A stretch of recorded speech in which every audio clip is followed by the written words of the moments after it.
I was still in New York, I think, when you sent it. I was like, oh, Ah, that's perfect. that happens. And then Time zones. then I flew home. And Right. you're both in Chicago. Both in Chicago, so We yeah, are. we got to figure it out. You don't. That's okay. Yeah. What are you gonna do? You know? You Classic. you can you have everything else right in Canada. You're fine. Right? Yeah. You win on all those other counts. Yeah. Classic West Coast. Yeah. Cool, man. Do it. We're basically ready to go on our side. How about you? Good. Let me just turn my QuickTime recorder thing on, and I'm not gonna record video, just audio, right? Or That's what do you right. want to record? Okay. Yeah. I am recording audio now as well. And how about you, John? I am also doing it. Cool. Yeah, I think let's just get going if you guys are okay with that. Yes. Yeah. So this all started because John and I were talking about Shape Up, which is the new book that Basecamp just put out, but written by Ryan Singer, right? Yes. Ryan wrote the book. And it's all about how you folks work there. Specifically, I think, well, to be honest, the part I'm at in the book is when you're talking about 6-week cycles. Mm-hmm. And in our conversation, we were like, I wonder if that could work for what John and I are doing with Transistor. And you commented on LinkedIn, well, let's record a podcast and talk about it. So here we are. We are. But what, so John, you had a specific question about, what was it? When they were starting.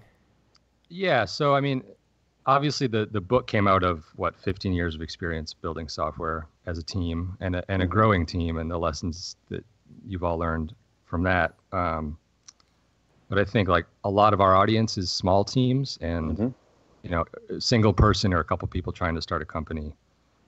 And I think one of the challenges that we've noticed with Transistor is sort of how do you build a product with two people?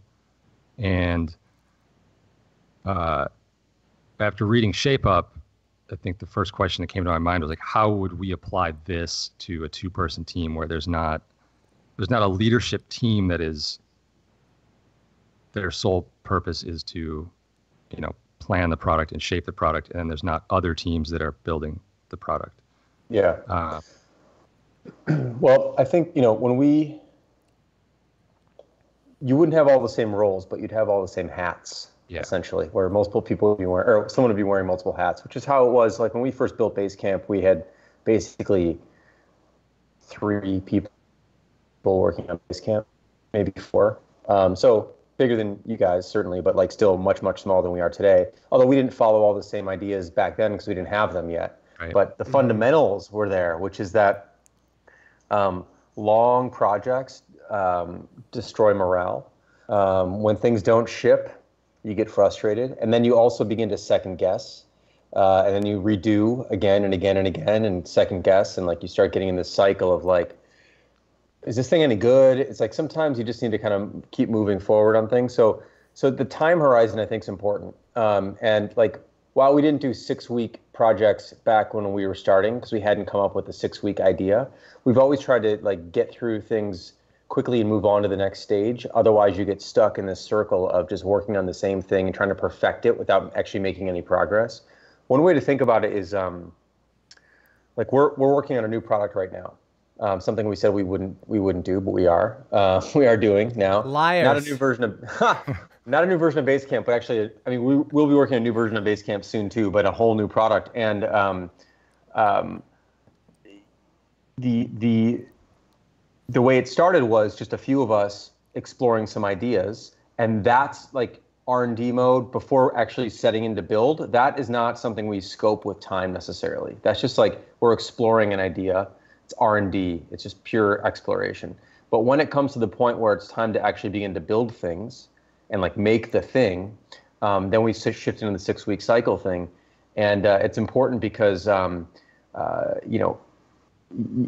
got, if you want to get something out the door, you're going to be working on parts of it that you don't like. And the worst thing is to be working on something you don't like for a period of time that you can't see. So at the very worst, any project you're working on under this method is 6 weeks, which means you can see the end of it right before you begin. So I think some of those fundamental truths apply even on very, very, very, very small teams. And if it's just you two, then like you're both gonna have to shape work together, or one of you shapes work or whatever, and then you get into doing the work. And then at the end of the cycle, however long it is for you, you take a couple weeks off or a week off and you shape up the next project versus planning the entire project ahead of time. It doesn't matter how many people you have. I think those ideas still apply, that you want to kind of move intentionally in relatively short periods of time, but not too short and not too long. Kind of for us, it's been 6 weeks is where we settled in, and then reconsider where you're going to go next after that. So it's a series of short planning moments, being in the weeds on the ground to decide what to do next versus stepping so far back and deciding the whole thing ahead of time. So those principles, I think, apply to any size. Yeah. Was this something you always had an intuitive sense about, or was this something that was forged through like client work? By the time you and David were working together, did you already have some of these ideas? Some of them, but a lot of it has changed over the years. So when we, for a long period of time, we were doing like 3-month cycles essentially. Okay. Because we had a different attitude at certain periods of our existence where it's like, well, we got to get everything just perfect and like pixel perfect in this whole thing. It's like whatever it takes is what we do. And it's like what ends up happening is you end up spending a lot of the time, a large percentage of the time making very, very marginal gains. And at some point we realize that we think it's more important to cover more surface area at a high standard of quality, but not the highest standard of quality, rather than going extremely deep at the highest level of quality and having it take way too long. So like, for example, this new product we're building, we are covering we want to get a lot of surface area. There's a lot of new ideas in this thing. We want to cover a lot of surface area initially, and then we're going to go back and tighten things up versus spending a lot of time in one area and making no progress on all the other ideas, because you can pretty much guarantee you're going to find yourself running up into a deadline and not having the product like addressing enough of the issues you want to address if you just get too deep on one thing. But we've run with different lengths of cycles. We've had no cycles in the past. Like all what we're putting out today is what we've learned. So it's not what we've always done, but it's what we've learned, and now what we always do. But a lot of these ideas point back to fundamental principles. So how we've sort of executed them over the years is what's changed, but a lot of the principles are the same. Yeah. John, I know you probably have something else, but where do those principles come from? I've been involved in a lot of projects when we're doing client work. To your point, Justin, like you would just see things going on and on and on, and the circular nature of work, like just people being unable to make decisions, people giving things too much time, people not getting things done and giving it more time, and then you get into this situation where you're like, we've already invested 7 months. How could we ever just kill it now? We got to keep going. And like, you just see the human nature takes over, where it's like, we've invested so much in this one thing, we can't possibly stop it. So we got to get another month and another month before you know it, it's a year and a half late in the whole thing. And like, I've seen this happen over and over and over and over. And so we basically have what we call circuit breakers in the process, which are basically 6-week cycles. It's like, things have to speak for themselves after 6 weeks. And like, this prevents us from getting into the human nature side of things, which is like, we've already invested all this time. Like, let's just give it another 2 weeks. And it's never another 2 weeks. It's never another 2. It's like another 2 until you get to the end. It's like, we need another 10 days. Yeah. And before you know it, you've just doubled the length of the amount of time you spent on something. And maybe it's worth it. But this is where the whole hill charts idea comes into play, which is that you're going to give something more time. And we have occasionally given things more time. You have to understand where you're at in the process. If everything is known, so I'll step back for a second. The hill chart concept, which we write about in Shape Up, which is built into Basecamp 3, was something we invented a year ago or so. We realized that work feels like a hill. It's not linear. It feels like a hill. Some things you got to push uphill and it's hard and you don't really know where you're going. You don't know how high the hill is. But once you get to the top, you're like, it's all downhill from here. Like, we know where to go with this now.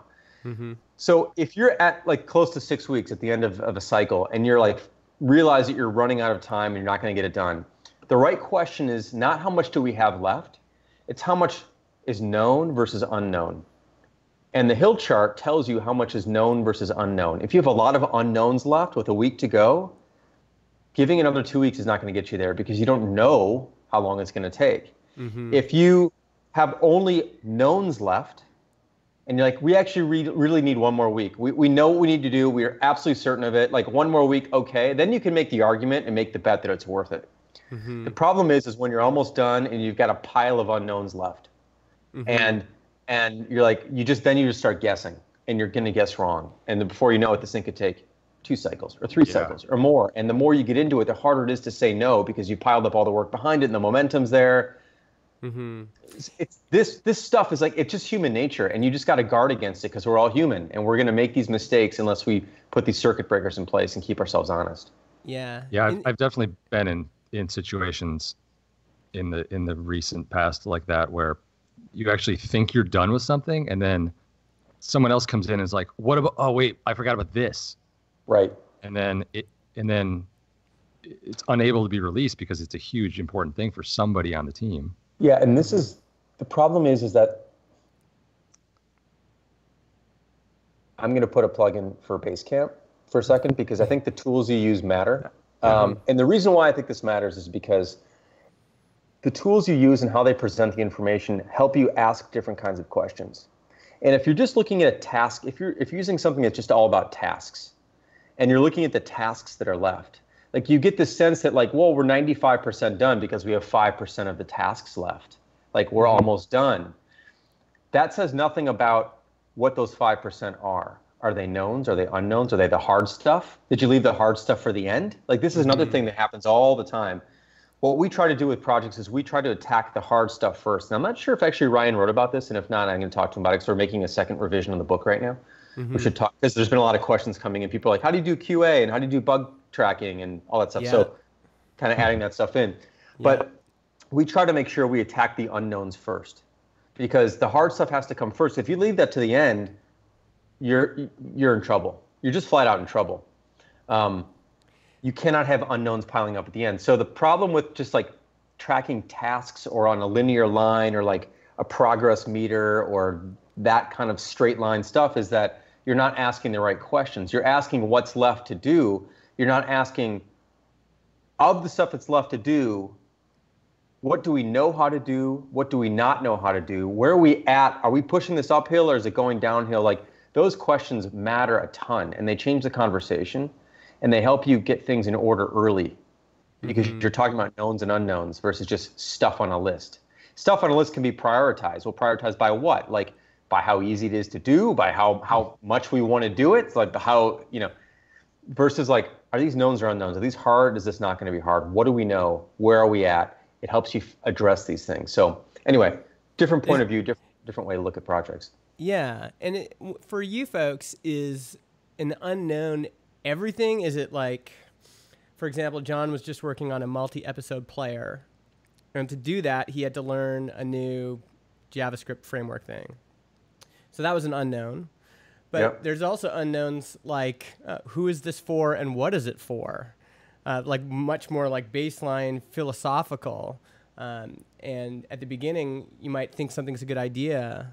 But once you start to work on it, you go, well, we actually don't know who this is for or what they're going to use it for. There's also unknowns like, what will it look like? How will it function? So are you talking about all of that? Or is the philosophical stuff figured out before all of this? Yeah, the philosophical stuff, why are we building this? Who is it for?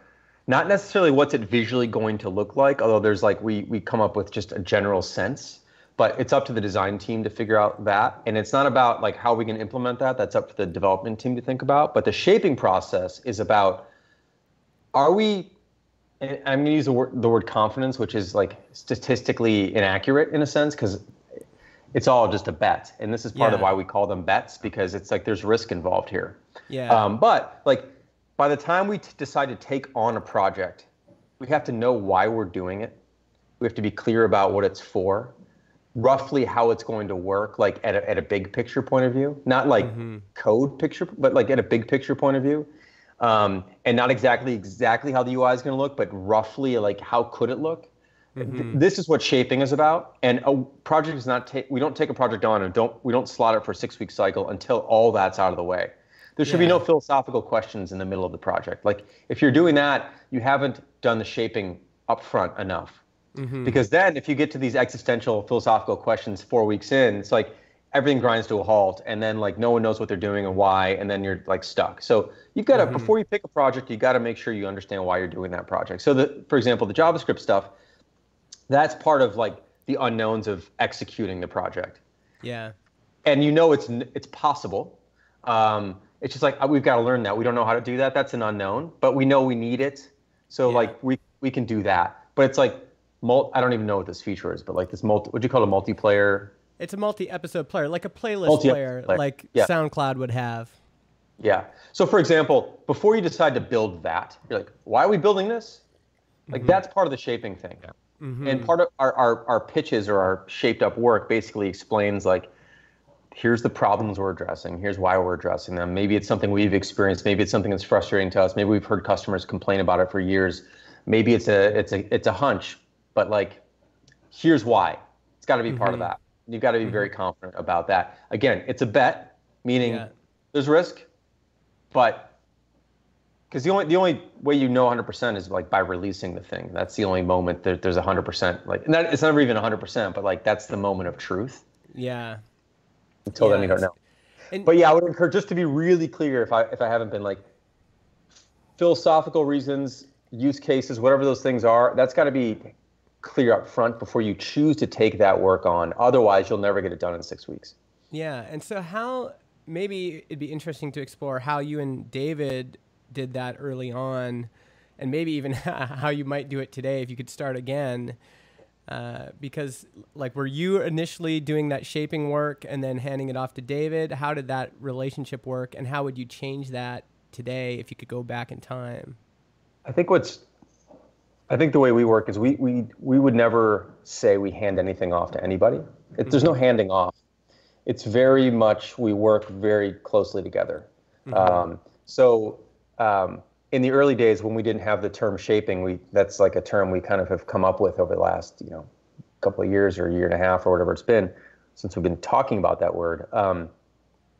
First of all, when we built Basecamp, we built it for ourselves. And so we were not building it for anybody else. So our philosophical point of view was simply like, what do we want? What do we need? So it was actually very simple in that regard. We weren't imagining what other people would want or how they would use it or any of those like use cases that you have to imagine. We just did it for ourselves. So that was actually a bit easier. But even there, if we just pause there, you've got a team of 5 people and everybody's got ideas about what this thing needs to be. Everybody has ideas of what this should look like. Everybody has their own sensibility. So how did that get, even if you're building something for yourselves, it's like trying to take your family on vacation. Like, the kids want to go to Disneyland, mom and dad. So how did you figure that stuff out? How did you shape it even when you were a small team? Yeah, well, for one, it helps to have a shared point of view on like what you're building. Second, there's a number of things. Second, like we took very small steps. So like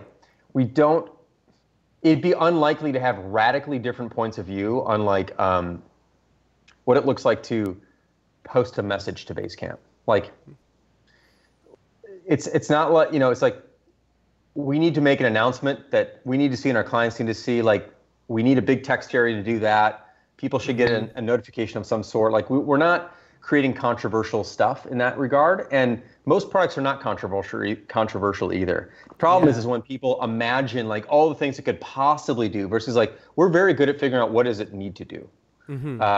There's always disagreement, and there still is today on everything that we do, of course. But like at the end of the day, like you argue it out, you debate it out. And on every project, we have this idea called point, where there's always a point person on every project, and that hat rotates. It's primarily the designer on the project, but it could rotate. And it's that person's call at the end of the day. So their job is to hear everyone out and then make a decision. And then people fall in behind the decision. And like, that's what we have to do, because you can't be arguing forever. Yeah. Like So I think we argue about some big picture stuff initially, and then we don't try to argue too much about the finer points unless like something's really feeling wrong for some reason, or some feature. Like you said, like sometimes you do build something and on paper it looks great or the idea is great, and then you build it and you're like, shit, I don't know. Mm-hmm. And that's happened recently. We've been working on some stuff where everything, like I made the argument, it seemed great, I thought I was going to use it. Mm-hmm. And then we built it and I haven't used it yet. This one feature, this one specific feature. And I'm like, shit. And so I'm like, but here's the beauty. Yeah. 6 weeks and by the way, this wasn't 6 weeks. This was a 2-weeker. Mm-hmm. So it's like, worst comes to worst, we've lost 2 weeks. Like, we've not lost 7 months. We've not lost, like, that is the worst. When you just go, this is the thing. It's like, these are all bets. So you don't want to like go all in on a lot of things, right? Because some of them are going to be wrong. And so that's why it's really nice to have things at maximum 6 weeks, take maximum 6 weeks. Yeah, it is good. It really does take the morale busting aspect out of it. Yeah. It's really hard. I think it's hard to have your morale totally broken after 2 weeks rather than 7 months, and you release something, or maybe you don't ever release it, it never sees the light of day, and then that whole team is just wasted for a while.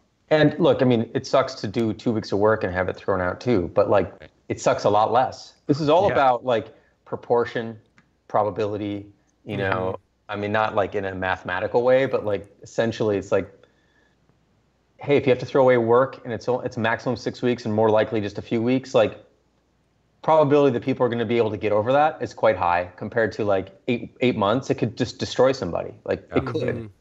And if they were disgruntled for any reason before that, like that's their way out. Like they're out of here, basically. Like I don't want to create situations like that. Yeah. But people also understand that occasionally, like minds change, things don't quite work out as expected, and we have to kill a feature or something, like or modify it in some way, like that. Then it's reasonable versus being like a horrible decision. Yeah. And so going back to you and David initially. Yeah. When you're working, I was the one that derailed us, but bringing it back, when you were working together, how did you work as a 2-person team? I mean, I might be wrong. Was it just you two working on it, or were there other people working on it? Me, Ryan, and David. Okay. Primarily. We had another guy named Matt who was on board, but he wasn't working on the product as much. So it's basically 3 of us, but we always lead with design. And we always lead with either a really quick paper sketch, fat marker paper sketch, or we just jump right into HTML. And this is true today as well. Of course, not on iOS and Android, but for the web, for desktop. We lead with HTML. So like the work is like within a day, there's something up. And it's basic and it's something, but now David can go and we can discuss it. And we can like, this is how it's supposed to work. We talk about it and he can start to plug some stuff in. Then we can trade back and forth. He can go, hey, you know, I can do it like you guys designed it. Could take 6 days to build it out like that. Or you know what, there's a 2-day version of this. If we change this from this to that, like, what do you guys think? It's like, I think that's worth it. Let's do that. Let's do the 2-day version. Like that change is fine. Or some things like, no, this is really, it's got to be like this. Here's why. And like, you can't always tell someone it's got to be like this. So you've got to kind of, you know, you've got to keep some in your pocket and give some away. And like, sometimes you decide like, this isn't worth fighting for or whatever. But we're always trading concessions and discussing points of view. But we're always looking at something that's real, which is fundamental, because if we're talking abstractly, it's very difficult to get there. So that's why design leads, we put something out there, it's an HTML, we can begin hooking it up. Dave can go, hey, how about this? How about that? Would you trade this for that? Yeah, okay, let's do it. And some things are worth fighting for and some things are not. And you just kind of do that. It's more of a negotiation and a conversation. That's what product development really is, versus like a dictatorial situation where like, it must be this way no matter what. I will not accept anything less than this. It's like, you can do that on 1 feature or 2 features, but like everyone's gonna hate you. And what's the point of that? So so that situation you just described, would that be an example of shaping, or would that be an example of the work that would happen during the 6-week cycle, like making HTML mockups? all that stuff, does that happen during the 6-week cycle, or does that happen during the shaping? I'm sorry, that cut out can you try that again? Oh, sorry. Yeah. Can you hear me now? Yes, yeah. I think it was on my side. So that example that you just gave, is that an example of shaping, or is that an example of a 6-week cycle? Once you're into HTML and design and that kind of debate back and forth, is that kind of like we've already decided what we're going to build and now we're working on it? Yes, that's within the 6-week cycle. Okay. We don't talk HTML, design, technical. We have a sense, like before we take on a project, we'd like run it by David or Jeff here and say like, is this reasonable? Like, do you see a path here that this can be done, basically? And if the answer is yes, then like that's the extent of it. We don't go deep into like making technical decisions at that point. That's for the team. This is something we talk about in the book, which is we don't assign tasks. We assign projects.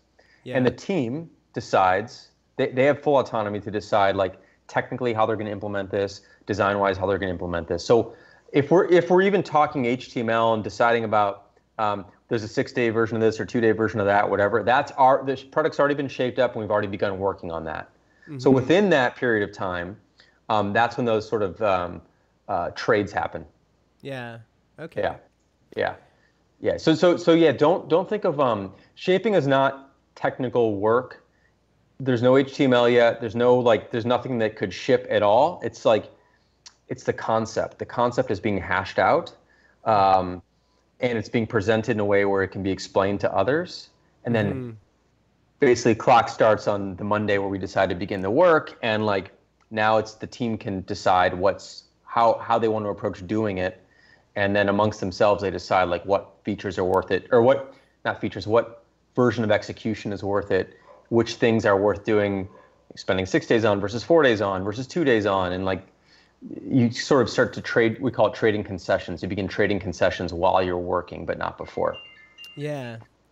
I mean, I like this idea a lot. I'm trying to picture how Jon and I would do this, because the idea of like, we're going to take, I think you said roughly you spend 2 weeks on shaping. I don't know if that's accurate. No, not, yeah. There's 2 weeks in between cycles, typically, where we will shape up final projects. But sometimes the shaping process can go on for months, here and there, right? Like Ryan and I will toss ideas back and forth. We'll explore some stuff. We'll get like kind of far and then hit a roadblock and be like, let's put this on the shelf for a while, come back to it later, or have a breakthrough on something 3 months later that we talked about 3 months before. So there's a bunch of stuff that's always in motion. Always like kind of floating around. But roughly the 2-week period before we begin a new cycle is when we go to the betting table, essentially, lay some stuff out. Like, here are the things we think we should do next. And then we kind of those things have either been fully shaped up or they've been mostly shaped up, and then we kind of polish them up and get them ready to go. And then they're ready to go. But the actual process of shaping up work can like span, you can connect dots to discussions months in advance. So it's not really a moment. The only kind of formal moment is when we actually decide the projects and then like polish them up and write them up for the teams. But there's a lot of informal back and forth, playing around with ideas, discussions, observations, intuitions. Hey, we should try this sometime. Hey, should we do that? Hey, this is really irritating. What do you think? Let me think about it. I'll get back to you. There's a lot of that stuff that's happening, always bubbling, even within cycles, because it's always happening. Yeah. Yeah. So it's not about like, don't think about anything until you have 2 weeks to think about it. It's not about that. It's like you're always thinking about stuff and you're always talking about stuff. Even while you're working, like a new idea might bubble up. And sometimes, for example, within cycles, so as we talk about in the book, there's kind of like these idea of the big batch, which is like the full 6-week project, and there's like the small batch, which are like the 2-weekers or 3-weekers. Sometimes, so the way it works is a team is dedicated to a big batch or full 6-week project, and then a team is dedicated to a series of small batch or couple-week projects. Sometimes we only schedule a team basically like 4 of the 6 weeks. So they've got a couple small projects to do, and we leave 2 weeks at the end for sometimes for new ideas that bubble up as we're working, or like as we're building something, we're like, this could be so much better if we had one more week to work on it, because as we built it, we came up with another thing. So we sometimes leave a little bit of spare empty space in there to do that. Sometimes we don't. Just, it's another way of being flexible there. Yeah. Sorry, John, you had something? I did, yeah. And now I can't remember what it was. One thing, I'll talk and then you can jog your memory. One thing I've been thinking about is just how I'm used to doing all of this stuff individually, right? When you're working on an individual project, you're always thinking about it and then you're implementing it and you have this cadence that kind of makes sense. And jumping from one person to two, now I can see it feels like, wow, I need to learn a whole new skill set here, because to coordinate work between two people really does require some sort of system like this, right? And I think part of me is like realizing, like, how would we actually implement this? How would we just take a day a week? Getting it into my natural cadence, I think, is what's challenging. I'm just used to like thinking about work and then doing it. And now it's like, okay, I have to learn how to do work with somebody else. And I realize I need some sort of rails for that. But implementing it is the part that I just can't visualize it. I can't visualize how I would do this, on a week by week basis. Well, you're not doing it what part of it? Like, you're building all the time, I imagine, like you're building things, but like, yeah. I mean, I know you've got ideas, you think about stuff all the time. Like, you don't, what I would try to be careful about doing is like forcing yourself to think about ideas at this is the moment when I think about ideas. It's like, not really like that. You've got stuff bubbling. You guys have a product. You're thinking about what it could do later. You don't need to think about everything it could possibly ever do. Just like, what are the next things you want it to do?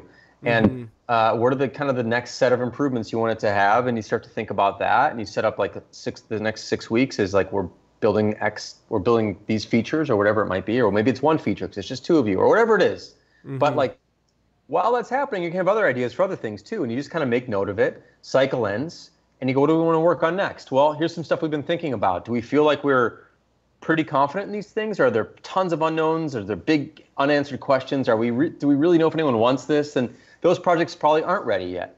So like, what do we feel like we could do next that we're pretty confident in? I mean, I'm saying it's as simple. I know all this stuff is hard, but like, you don't have to make it harder than that. The fundamental point is that you go into, when you decide to take on a project, you have a really good sense of what it's about, what's involved. There's no big unopened questions. Yeah. That you're ready to go on that piece of work. That's the fundamental idea here. Because what you see all the time is that people get involved in projects and they don't really know why they're doing them, and they have a general sense, but then they second guess. Someone else brings a new idea in, and you don't know if it's like within the scope of the concept or not. And so there's a bunch of debate that opens up. Before you know it, you've blown 2 or 3 weeks arguing. Things going all over the place. Like, it's going in different directions now. No one knows where it's headed. And like, you've just wasted 3 months arguing, and not even arguing, but building something that's like, it's incongruent. It's sort of pointing in different directions. It's not really clear why you did it, but you did it because you were under pressure to make something. It's like, you don't want to avoid those situations. That's where projects go south quickly. You want to make sure that whatever you're working on, you have a pretty good sense of the boundaries of it, the scope of it, the why of it, roughly the idea behind it. And then you spend the 6 weeks building it, and then you're done. And that's the point, is that you're done. So it cannot go on. And maybe the first few you do, you're like, shit, we didn't plan our time very well, but this is like anything. You've got to practice it. But a big part of this is, I think getting things on hill charts and asking the right questions as you go, which is like, where are we? Are there unknowns or are there knowns? Like, how much is left that we can't see? Like, if we're 4 weeks in and there's a bunch of big fundamental shit we're totally unclear about, like, we're in trouble. We got to jump in on that, or we got to do this earlier next time. It's like, got to ask the right questions to bring out the right details of the project. So anyway, I mean, all the details, of course, are in the book, but fundamentally, that's what I'm trying to get people to about. Yeah, I think we do some of that. I think. I think I'm not going to speak for Justin, but for me, coming from working with a group of people to basically working for myself or with one other person, you have this idea that you want to move quickly and ship fast and that there's so many things to do that it's almost impossible to know that you're doing the right thing at the time. But talking to you and hearing you talk about this stuff, it's like, it's not really that there's one right thing. There's not one right feature for that time. They're all potentially good. You just kind of have to choose one that you know is going to provide, or not know, but like you think is going to provide some benefit. Kind of go with that and plan it out. Yeah, so, I mean, it's not a perfect. I think another thing I just to be clear is like a big part of why this works really well is that you're not planning months and months in advance. And one of the problems with that is if you have all this work lined up, or if you have backlogs, like we don't believe in backlogs. If you have backlogs make you feel guilty. This is all the shit I haven't gotten to. And planning way ahead of time is all the shit we haven't gotten to also.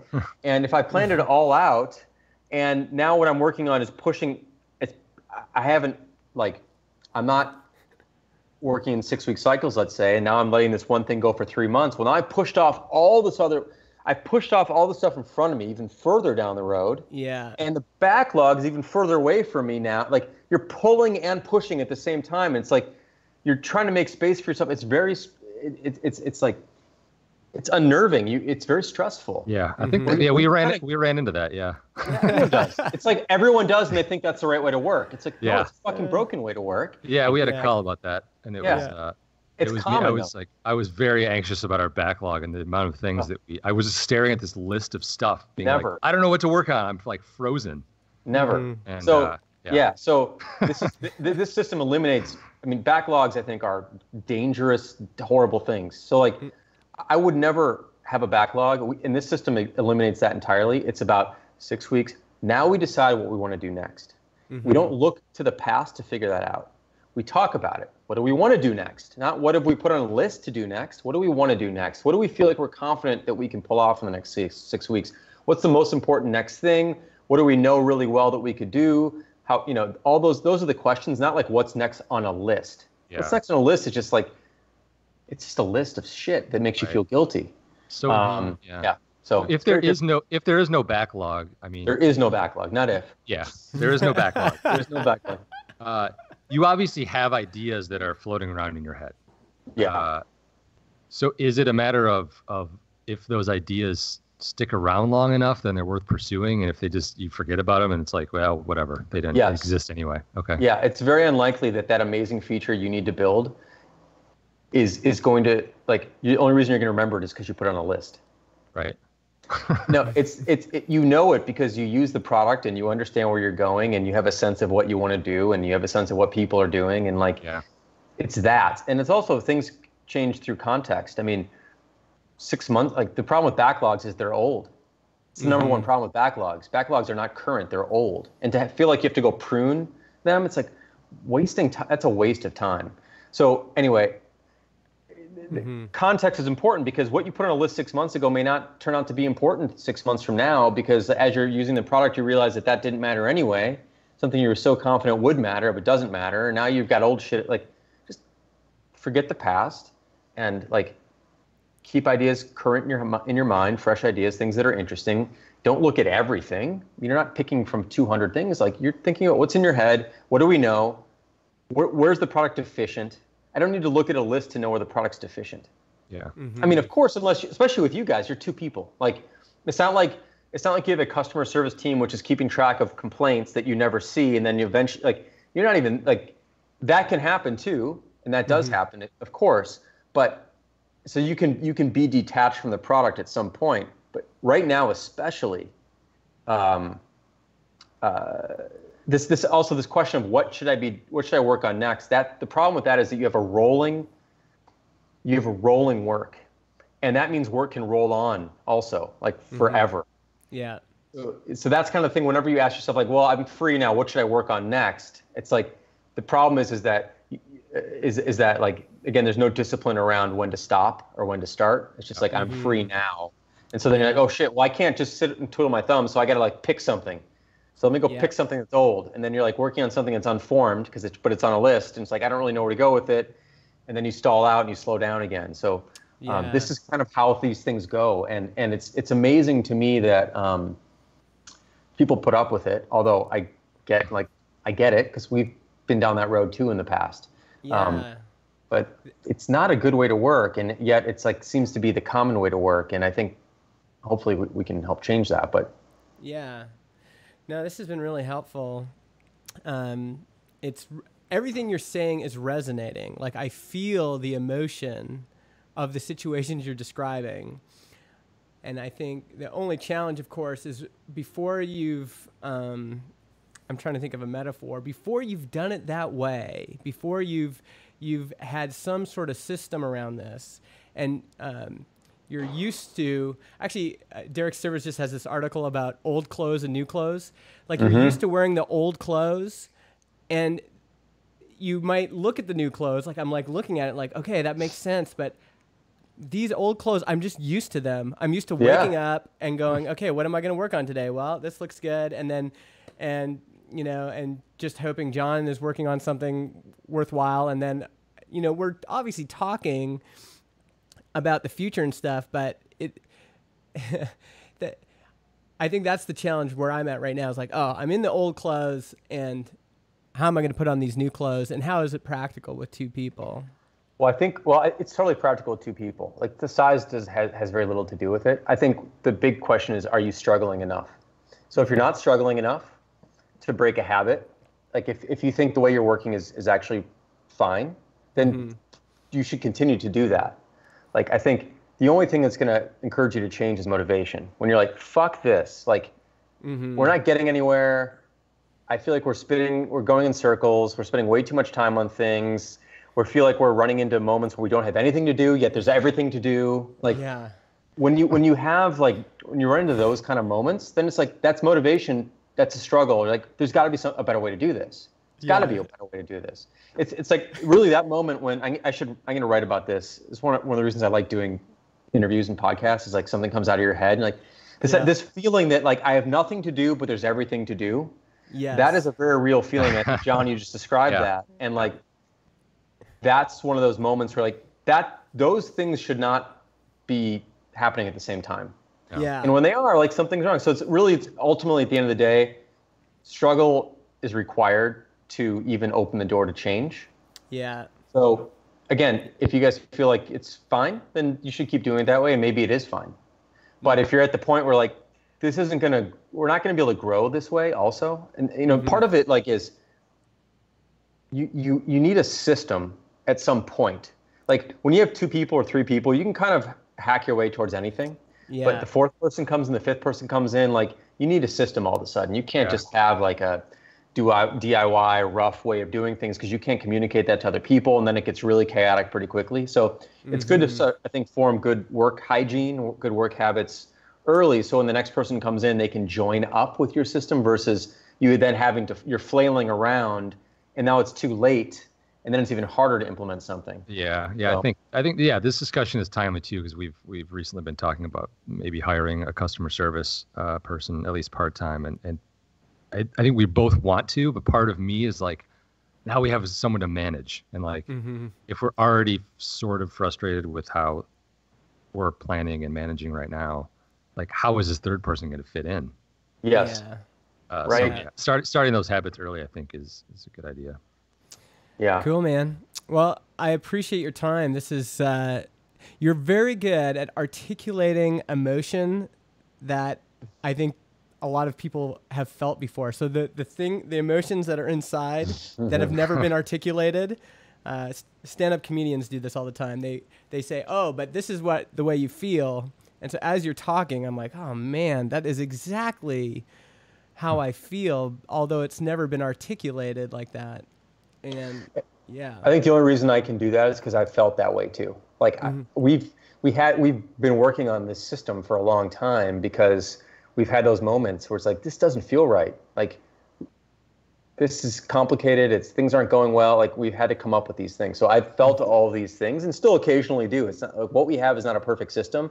And even if the system was perfect, we don't execute it perfectly. Like, we still run into these things occasionally where it's like, shit, we're too far down the road here. We should have thought about these things earlier. We should have talked about this more. Like, we should have gotten this unknown out of the way. What are we going to do? God, we need to give this another week. Like, we still run into that stuff.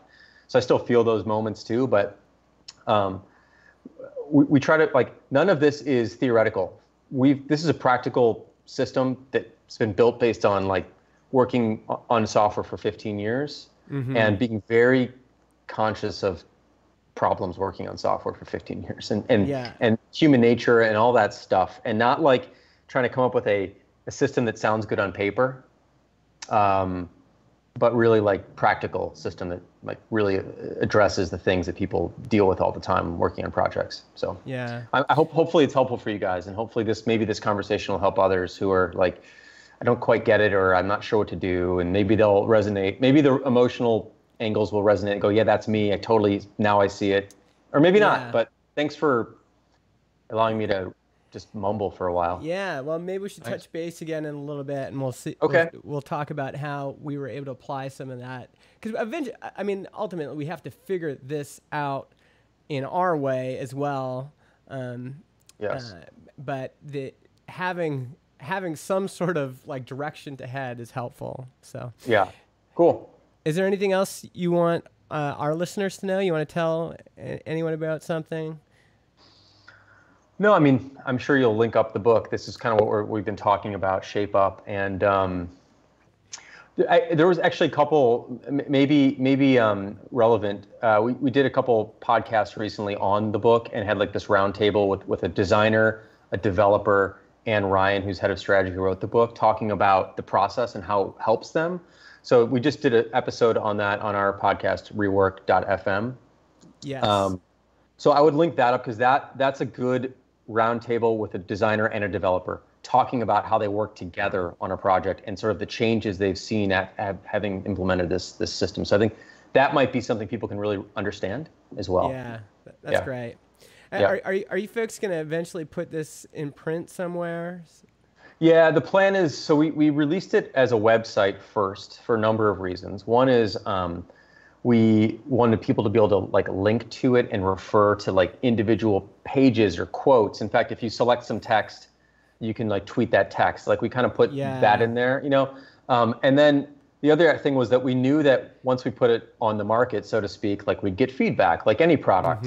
And we realized that there's a few areas, we knew we'd be missing out on a few things. Like, what did you really want to know that we didn't quite say? And so the two things that have come up specifically, it's been a number, but the two things have been like, how do you integrate QA into your process? And also, what do you do with bugs? If a bug comes up, do you stop everything and fix it? Do you slate those into 6-week cycles? Like, how does that go? So we're currently, like next week, going to be updating the book in a few different areas to talk about that. Also, another one that comes up, the third most popular one really is about team size. Like, how do we implement this as a small team? Because we talk about how we have 50 people. The thing is that we don't have 50 people working on product. We have like a dozen or so. So we're actually a lot closer to the small teams people already have than maybe it sounds. But we're going to talk about the difference between like 3 people and maybe a dozen or multiple teams working on something. So we're going to include that as well. Once we have that in place, we feel like we've really kind of nailed it. And then we'll do a PDF version, we'll do a Kindle version, and then eventually we'll do eventually do a print version, and also do an audio version. But we kind of wanted to get out there amongst the community first and then shape it with them afterwards, basically. Sweet, man. Well, super helpful. Thanks. Cool. Thanks a lot for the time. Yeah, thanks for your time, man. You bet. All right. Take care, guys. Thanks. Talk to you soon. Okay, bye. All right, see you around. Yep.